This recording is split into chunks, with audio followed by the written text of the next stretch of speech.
Right, yeah, good afternoon, everybody.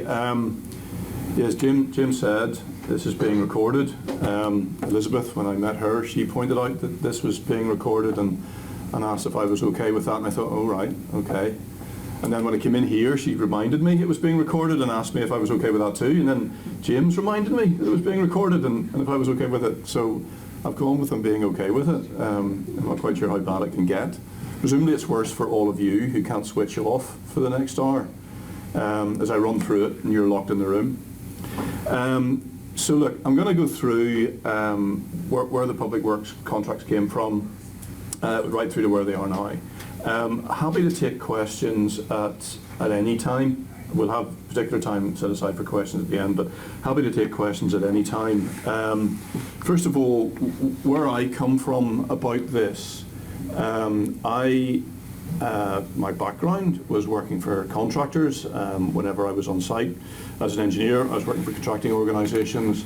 I've got some experience working on the consulting side, and then I got drawn into the truly dark side and the law and the world of dispute resolution. And so where I come from in examining contracts is what I understood them to be and what we're trying to achieve when we're building things, but predominantly how it affects people if you all fall out, if there's a real problem.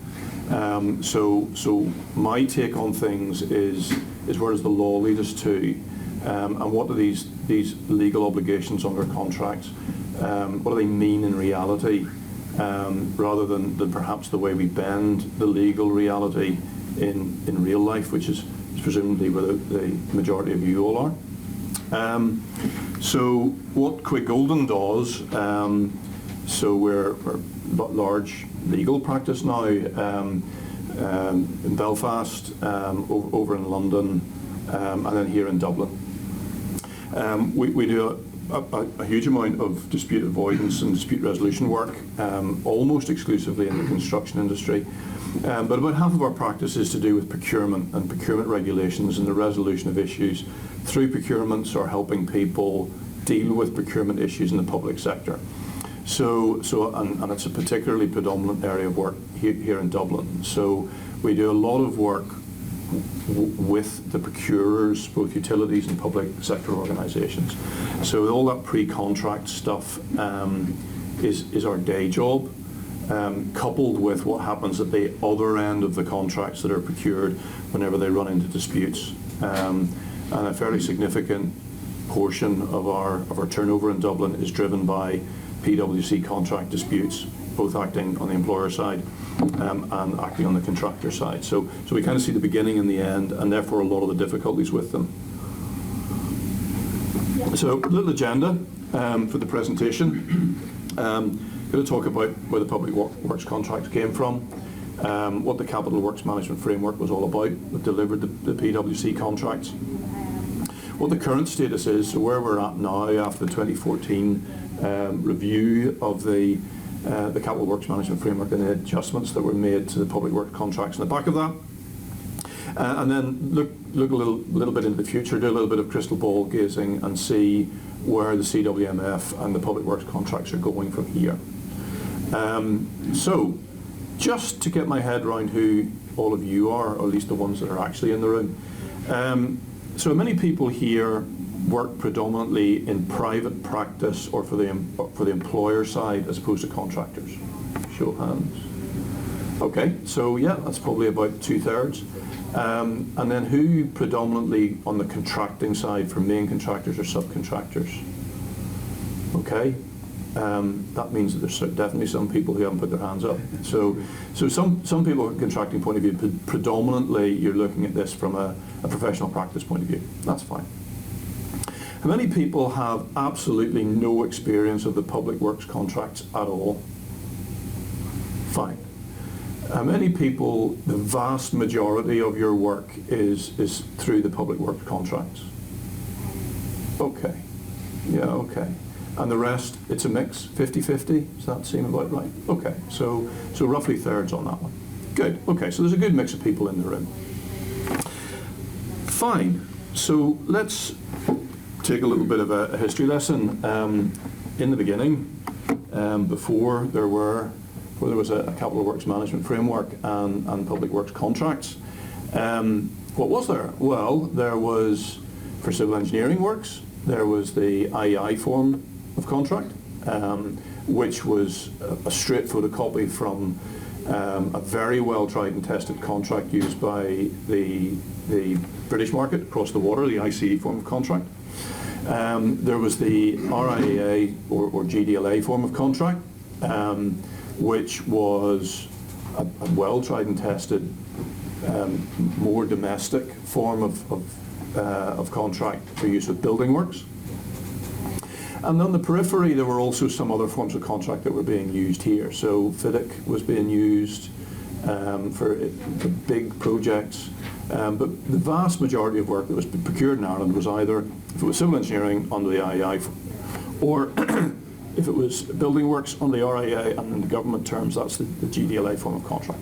So, in the early 90s, there was a lot of reforms on how procurement operated both in Europe and also across the water in England and Wales. So in the UK they had the Latham Review, and there was a lot of consideration given to how things could be improved in terms of contracting, how contracts could be made better.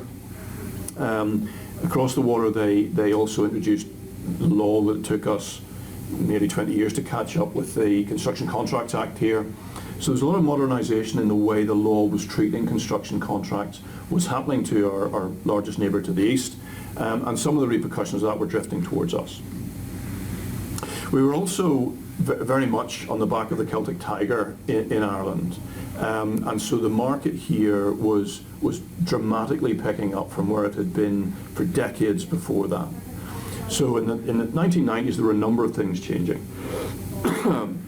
And from a government point of view, there were a significant number of things that were impacting on that. Particularly between 1994 and 2004, there were a lot of cost and time overruns on big ticket infrastructure projects in Ireland. We were using remeasurable forms of contract. We were sharing our risks with our contractors. And we were seeing contract costs spiralling beyond what was anticipated. And that made the government suck its teeth a bit. We were also amending contracts fairly ferociously. So there was a lot of amendments to the likes of the RIA, the GDLA form of contract, and that impacted on things. So 2004, we got the Construction Procurement Reform Initiative. So a proper look at what we were going to do in terms of government contracting. Big driver for the government was cost certainty. There was a lot of talk about better value for money, and how we could drive value for money in the construction industry, and more efficient procurement and development of public work. So efficiency was on the horizon too. And during all of that chat 15 years ago, there was a lot of thinking about what way the country was going to go. A lot of people thought we were going to start adopting the NEC form of contract that had become extremely popular north of the border and across the water. There was thoughts about having standard amendments to the contracts we knew because we were a fairly traditional construction industry. There were a lot of different options that seemed to be on the table. And then in 2007, we got the Public Works contracts, the PWC contracts, which was something of a bolt from the blue. Very different risk split and type of contract that was, if not actually, essentially imposed on the construction industry. The GCCC that looked after all the drafting of them, took a lot of soundings around the place. We were involved in that at the time, but definitely there were voices that rang more loudly with them, particularly the voice of the government. And since they were a government organisation, perhaps that was natural. That's what they would look to. And particularly the point about cost certainty. So risk transfer and cost certainty was absolutely at the forefront of what the PwC contracts were from the get-go. They were imposed on all public sector bodies, but there were certain exemptions. So there were exemptions where if only half the funding came from the central exchequer, or if it was outside of the EU procurement regulations, you could use other forms of contract. But centrally, well, those exceptions didn't amount for much, particularly as we started falling into the recession. And the public works contracts that we ended up with on the back of where the capital works management framework got to in 2009 was a fairly sudden and dramatic risk transfer to contractors. Lump sum contracts, movements to design and build contracts.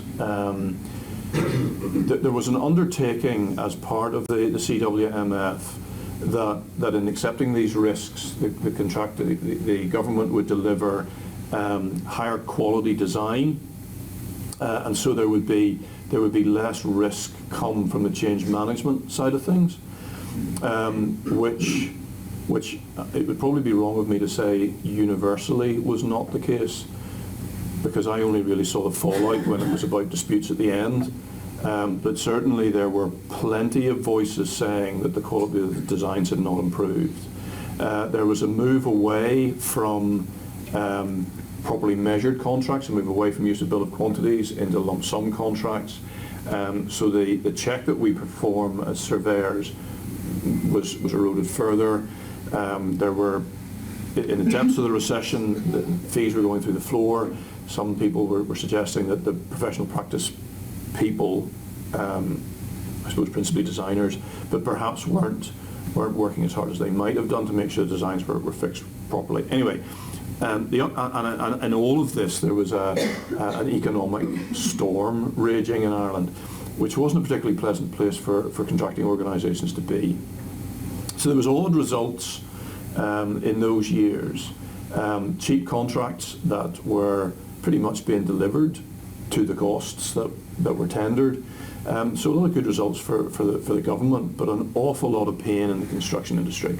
And for those of us that were part of that, I'm sure that resonates with us. From the government point of view, well, fine. They were getting the results they wanted.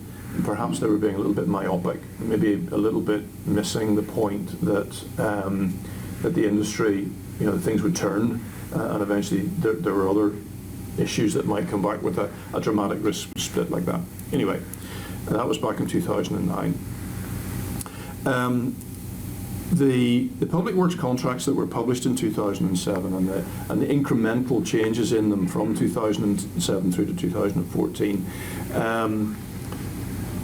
passed a huge amount of risk onto contractors, and we can sort of describe that in one of two ways. There was an actual risk split. You're going to take the ground condition risk because, the 1K box isn't ticked for physical conditions being changed. You're going to take the lump sum risk because 1K17 is not ticked. So risks actually passed to contractors. The other thing that we did was we passed the administrative burden on to contractors. We made the contracts even more confrontational than the old IEI, GDLA forms of contract had been, and we produced a huge burden onto contractors in terms of administration. Bigged up what they had to do in terms of producing programs, notifications that had to be ruthlessly followed, or they would lose all their entitlements. All of that landed on the contractors at the same time whenever there was a bit of an economic meltdown and there was not a lot of other work around. So the headlines really, the state passed a huge amount of risk. Where in the past it had retained it suffered. Where in the past contractors had little incentive to manage the risks, the state suffered. There consequently were huge overruns. With the shift, the dramatic shift that happened between 2007 and the review in 2014. All of that completely changed. So there was a huge movement of risk to contractors. It was expected there would be an average price increase of 10% when the public works contracts were actually implemented. In fact, there was a 30% fall in the value of contracts, driven by acceptance of this risk in the really straitened economic times. Contractors left with no real ability to negotiate their way through claims, being left with risks that were extremely difficult for them to cope with if the risk came up. They couldn't spread bet things. The extremely novel way we expect contractors to program things, the Clause 9 program contingency, how that's supposed to operate or not operate, no case law on that. These contracts are all brand new. Very hard for contractors to navigate their way through it unless they could spread bet, shrinking market, contractors' organisations shrinking, a perfect storm really. Resulted in an extremely adversarial approach, and I suppose that adversarial approach certainly came because of the actual terms of the contract, but it was also driven by cultural changes that drove the change to the contract. So the government organisations started to audit cost increases much more rigorously. That put a lot of pressure on the sort of frontline project managers within the government organisations. They had much less scope, or they felt they had much less scope for discretion.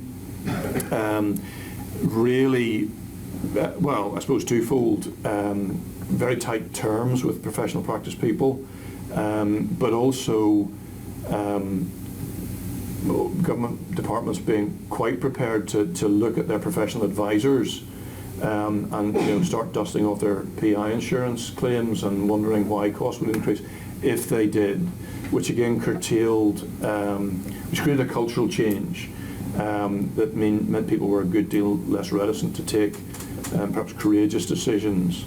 And the terms themselves then pushing contractors, getting all your Clause 10.3 notices in on time, the default answer being you have to go to conciliation if you don't get a reply. All of those things force contractors into a place where they can only be confrontational. That's what the contract drives. And unsurprisingly, many contractors that survived had to become extremely confrontational. Many contractors, well, certainly foreign contractors, wouldn't look at coming to tender for work down here. I suppose tongue-in-cheek, it was said at the time that one of the advantages of the PwC was it kept all the competition out of Ireland. So that had an effect. And the PwC contracts became extremely unpopular. And a telling sign with that is often when they were never picked up by the private sector. So the private sector never adopted the PwC contract. So if you compare the development of the PwC and the use of the PwC with the use of the NEC and the development of the NEC in the UK, there's a striking difference in that the private sector, although reluctant to adopt the NEC, has in a number of places, whereas here the private sector hasn't really gone with the PwC at all. It stayed with the more traditional forms of contract or used foreign contracts. Utilities tend not to use the PwC if they can avoid it. They'll use FIDIC or the NEC forms of contract. So the PwC, quite unpopular. That was the past of the PwC. Where we're at with the now, post 2014, is a slightly different place, a slight softening of what that original position was with the PwC, but by no means a dramatic change. So back in 2014 there was a review, so there was a report on the performance of public works contracts and the capital works management framework. One of the things that came out of it concerned fixed price lump sum contracts and the use of fixed price lump sum contracts. So I provided a quote here which effectively reopened the door to the bill of quantities. So to the extent to which public works contracts can be considered fixed price, directly proportionate to the level of risk transfer, which is fair enough. And it says guidance suggests that a risk should only be transferred where a contractor is in a position to evaluate that risk and price it accordingly. Fine. Where a risk is retained by the contracting authority and those risks materialise, the contractor is entitled to increase the contract sum. Where the risk is transferred, the contractor is not entitled. Where a project is poorly defined, which can arise for a variety of reasons, a fixed price lump sum contract will not deliver the desired outcomes because it is not designed to cater for those circumstances. So this is a recognition in the report of the obvious, which is if you pass risks then contractors don't get paid more, and if you don't, well then you pay. But it admits that where you do not properly define projects, then you can't do them on fixed price lump sums. So that brought us to a place where we accepted that risk transfer was not operating satisfactorily because the market wasn't or couldn't price the risk. And maybe just a little bit on that. If someone accepts a risk that they can't control or stand over, if that risk arises, then the pain they suffer can be terminal, and certainly will dramatically affect every aspect of the project, whether or not contractually it's supposed to. Ultimately, if a contractor goes bust, then the baby lands back in the employer's lap, and we've seen too much of that, in my view, in recent years. Even if it doesn't, if a contractor's under extreme commercial pressure, well then that will leak out.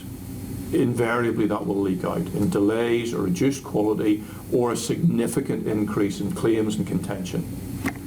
So there you are. So that meant, how did we deal with disputes? What was the dispute resolution mechanism? And because we had emasculated the traditional role of the contract administrator, engineer, architect, and produced a much more rigorous form of dispute resolution, it meant that the formal dispute resolution mechanism was being triggered early by notifications on the contract, which was great for firms like Quig Golden, but not good for the construction industry. Couldn't be good for the construction industry. Getting the likes of me involved to deal with things that should have been sorted out on site is not a good thing for the construction industry.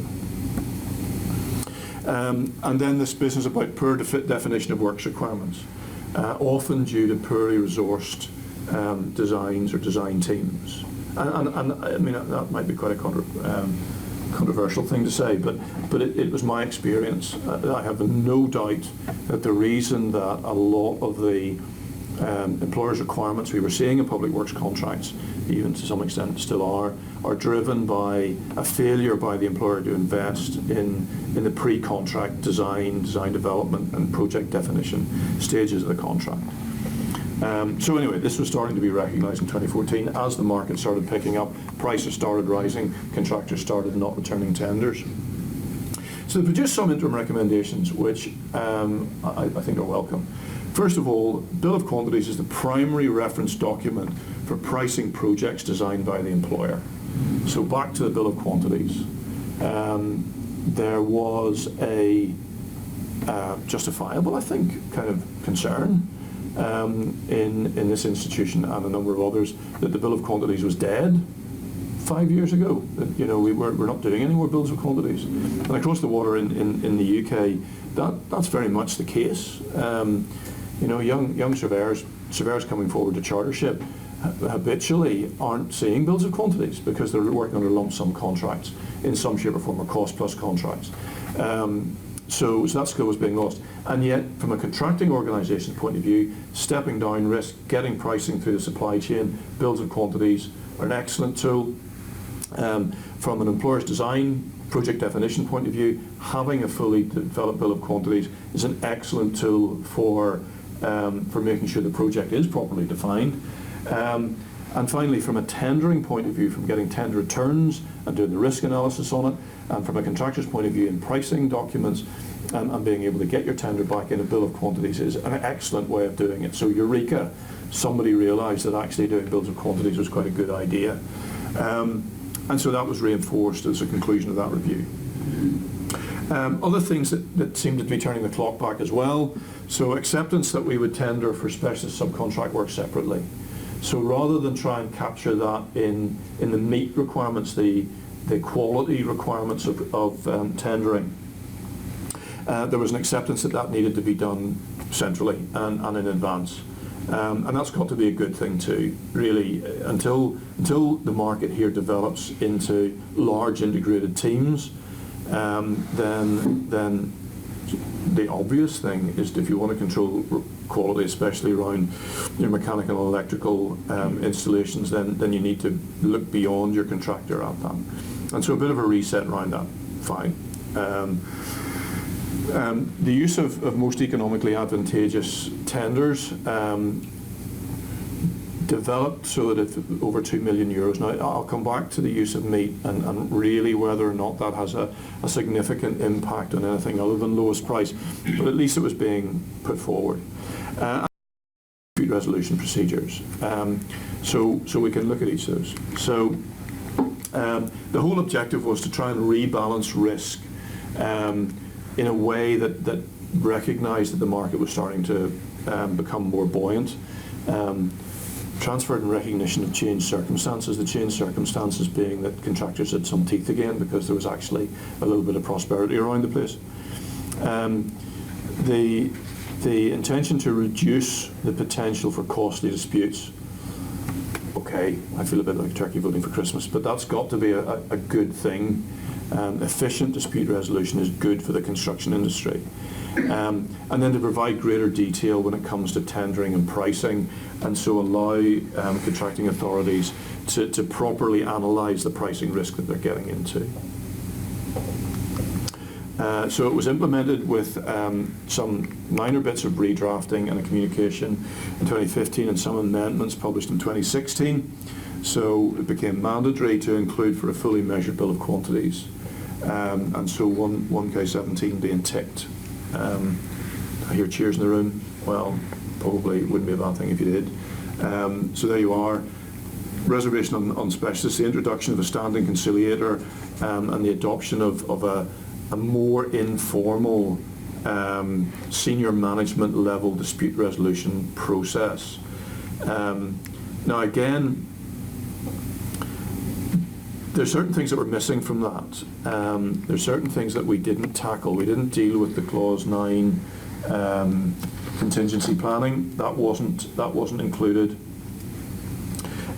We didn't deal with some of the more aggressive aspects of Clause 10.3 and the whole merry-go-round of introducing notifications in that notification machine.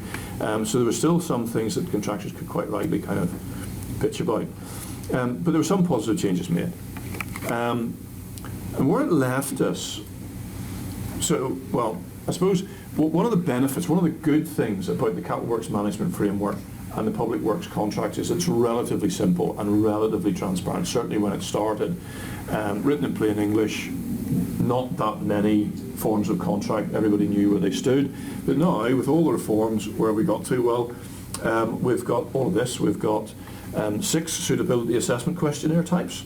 We've got 10 forms of construction contract and a framework form of contract. We've got 2 forms of conditions for consultants, which are, well, anyway, there's room for work, I think, to bring those to a more decent place. 13 forms of tender, 13 forms of instructions to tenderers, 30 model forms, 32 notification letters, 4 templates for forms of cost control, over 3,500 pages of guidance notes, and 9 circulars. So a reasonably complicated picture. I compared this to the standard form of building contract in the UK is the JCT. If any of you have any experience of work in the UK, you'll probably have bumped into the JCT, the Joint Contracts Tribunal Forms of Contract. Bread and butter of the RICS across the water. And it is more complicated than this. There are more forms and more guidance in the JCT setup. But otherwise, it's right up there. Otherwise, our capital works management framework is a complicated place to be. Which is fine if it's being used properly, but less so if one of our goals is to keep things simple. In terms of the strategic objectives with the current suite of contracts, well, we talked about ensuring as far as practical that the accepted tender price and the final outcome costs are the same. So that remains the bedrock of what the government wants out of its contracts. It wants cost certainty. How it's going about getting that is slightly changed. So it talks about the allocation of risk so that it's the optimal transfer to the contractor. Now, what optimal means different things to different people, especially if a risk arises or doesn't arise. But at least we remain convinced that there is a judgment exercise in what risks have to be transferred. It's designed to enable consultants and contractors to assess the impact of the risks being transferred, and so build up their costs with those in the tender price. So what we're trying to do is be clear where those risks are in a way that perhaps we weren't until the review happened. And although we still transfer, although we still do a lot of design and build, and although we transfer a lot of unforeseen physical condition risk to contractors, at least when it's a standard employer design contract, there will be a bill of quantities, and it will need to have been got right in some shape or form, or the risks associated with that are being softened by the impact of 1K17. So a less brutal environment for contractors, especially over the things that they don't control, which is the design or the state of the ground and the amount of investigation that's done. Okay, well, the aim being greater cost certainty at the award stage, and then at the end of it all, better value for money at each stages of the project delivery, particularly at handover stage whenever it's all over. Now, that is the big penny I think that's dropped, because there's an increased prosperity and costs were now rising and rising and rising, and so value for money has started to creep up with certainty of outcome as being a necessary requirement. So you go. And then ultimately a more efficient end user delivery, the nirvana being that we have a 21st century highly efficient construction industry that will allow us to deliver the infrastructure that we want here, be able to maximize our capacity as a nation. And you can see it around us. I mean, it doesn't take me to say that Dublin is creaking. The ability to move things out into the rest of the country needs infrastructure investment, and the ability to make Dublin work needs infrastructure investment. The ability to bring work into Ireland needs infrastructure investment, and the ability of us to look after ourselves, including our children and having hospitals for them, needs an efficient construction industry. So rebalancing to get to that place is the ultimate goal. Fine. So what's happening next then? Excuse me.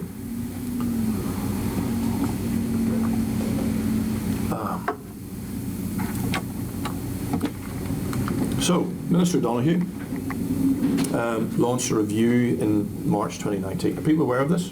Right. So anyway, you are. And as part of that review, the mood music is significant change to the whole of the capital works management framework. So a proper review. And it's estimated to take 12 or 18 months. So assuming that it's more like 18 to 24 months, we're probably about 1/3 to 1/4 of the way through what that review might be. So this is the time to become engaged in the review.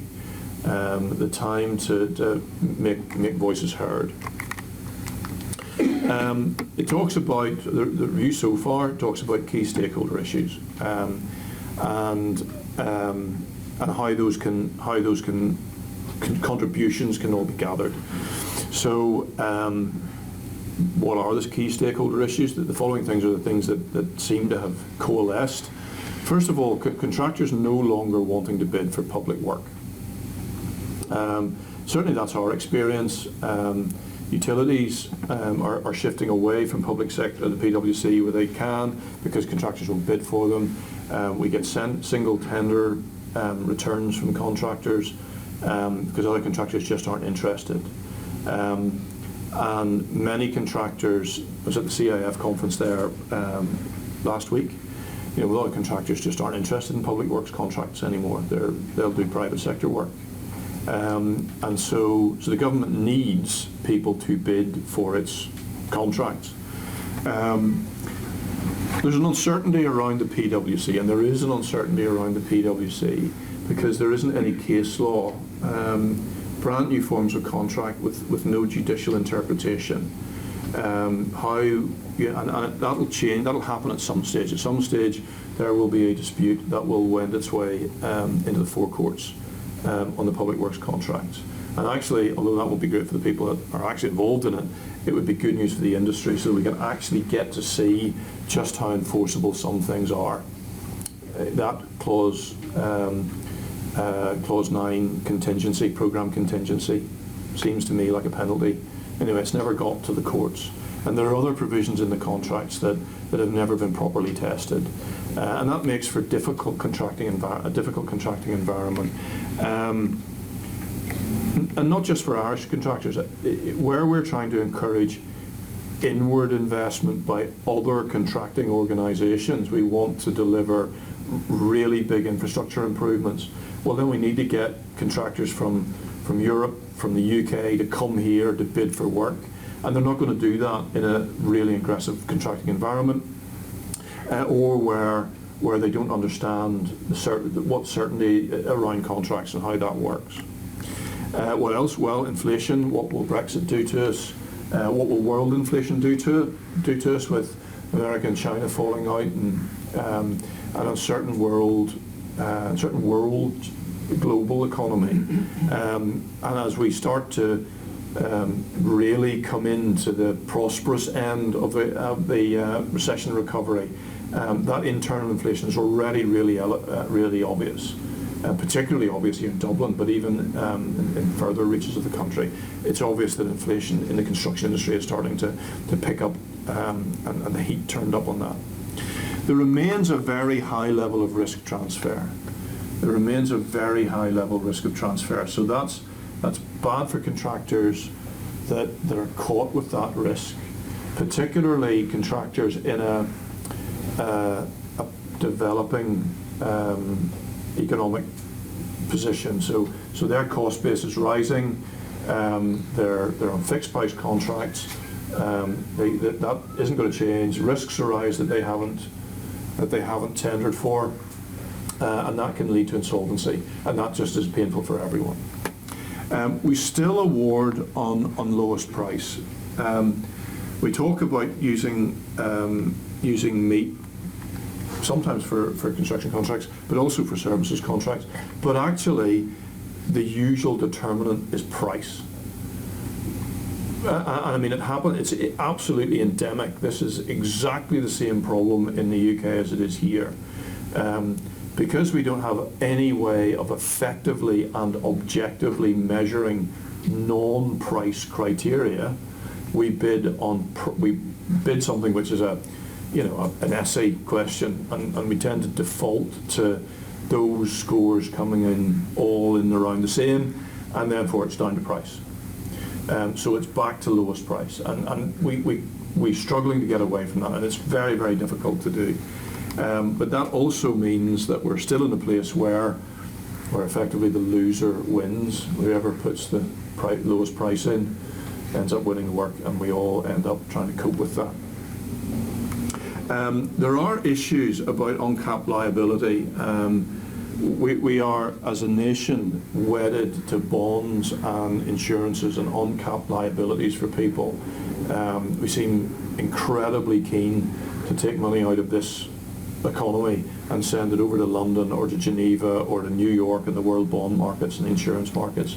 Now a lot of those things can't be insured for. That uncapped liability comes up. It's a false dream as far as the employers are concerned, that they're actually protected when they're not. And that causes all sorts of difficulties.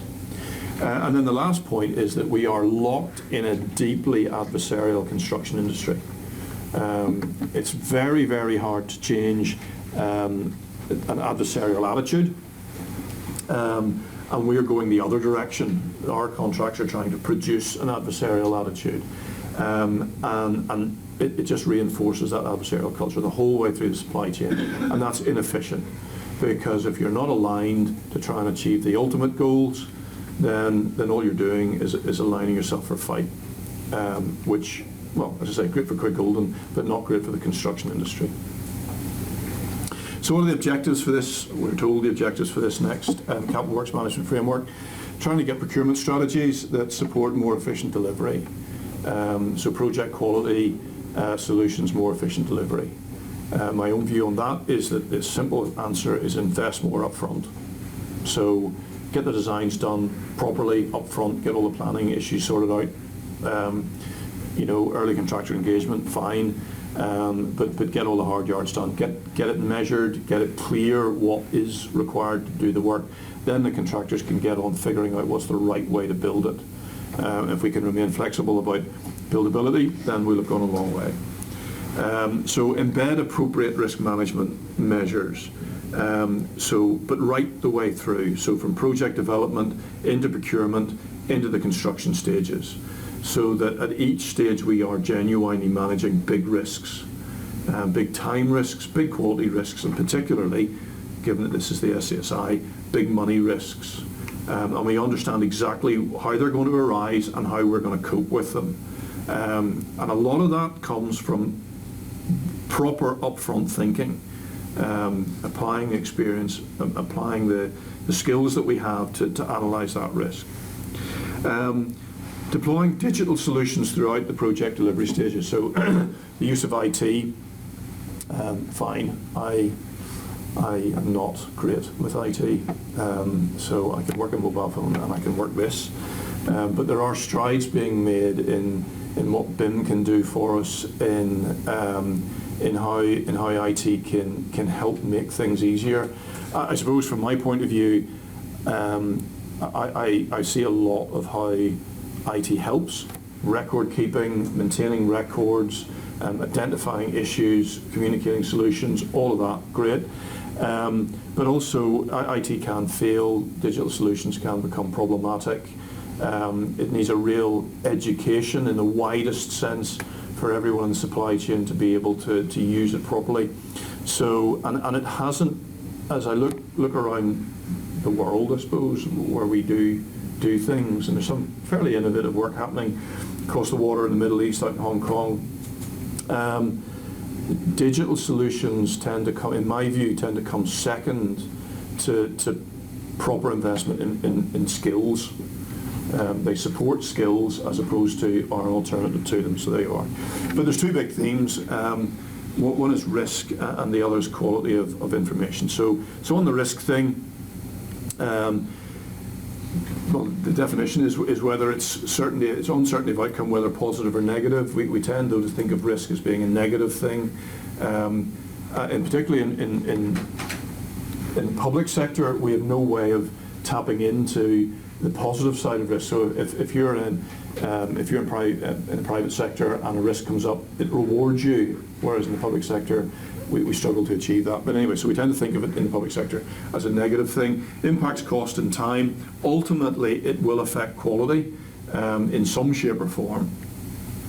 And at this point, which I think is quite interesting, many risks associated with construction materialise after resources are committed. So after we're on site, it's all happening, and now we realise, Christ, we forgot to do something. Get the planning permission sorted out, get the access sorted out, figure out what's in the ground, get the utilities diverted, and then it's expensive. As soon as it's on site, as soon as there are big resources dedicated to something, then whenever those risks come up, then they have a disproportionately large effect. And the last point then about quality of information, well, the two things are linked. Quality of information and risk are linked. So if it, excuse me.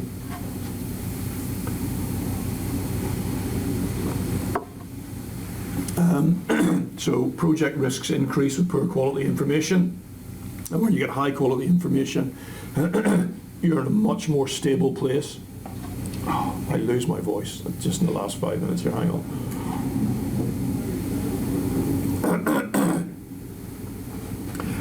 Yeah, and a recognition that poorly defined projects jeopardize the success of the whole project. One of the points where, from a public sector point of view, whenever you look back on, was this a successful project?